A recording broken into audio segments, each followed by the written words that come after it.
দেখুন, অনেকেই মনে করে যে ওয়াটার মার্ক যদি ভিডিওতে পড়ে যায় ইজিলি ভাবে রিমুভ করা যায়, তো আমি এটা বলবো একদমই না। ওয়াটার মার্ক ছবি থেকে রিমুভ করা যায় বাট ভিডিও থেকে না। কারণ আগে থেকে আপনি কি করবেন, রিমুভ করে দেবেন। দেখুন, আমি ওয়াটার মার্কে ক্লিক করছি, নিচে ওয়াটার মার্ক পড়ছে।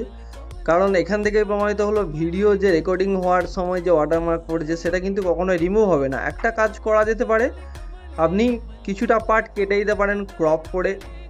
আর না হলে আপনি ফোনের সেটিংস অপশানে গিয়ে ক্যামেরার ওয়াটারমার্ক অপশানটাকে অফ করে দেবেন। দেখুন, এর জন্য আমি ক্যামেরা অ্যাপ্লিকেশনটা ওপেন করছি, উপরে থ্রি ডট ক্লিক করার পর সেটিংস ওখানে ক্লিক করলাম। ওয়াটারমার্ক বলে যে লেখাটা আছে ওখানে ক্লিক করবেন। ক্লিক করার পর ওখানে দেখুন photos watermark and video watermark. তো ভিডিও ওয়াটারমার্কটা এরকম অন থাকলে অফ করে দেবেন। অফ করে দিলে আপনার কাজ হয়ে যাবে, তাহলে আর ওয়াটারমার্ক পড়বে না। আপনি ইচ্ছা মতো চাইলে পরে ওয়াটারমার্ক অ্যাড করতে পারবেন। Thanks for watching this video.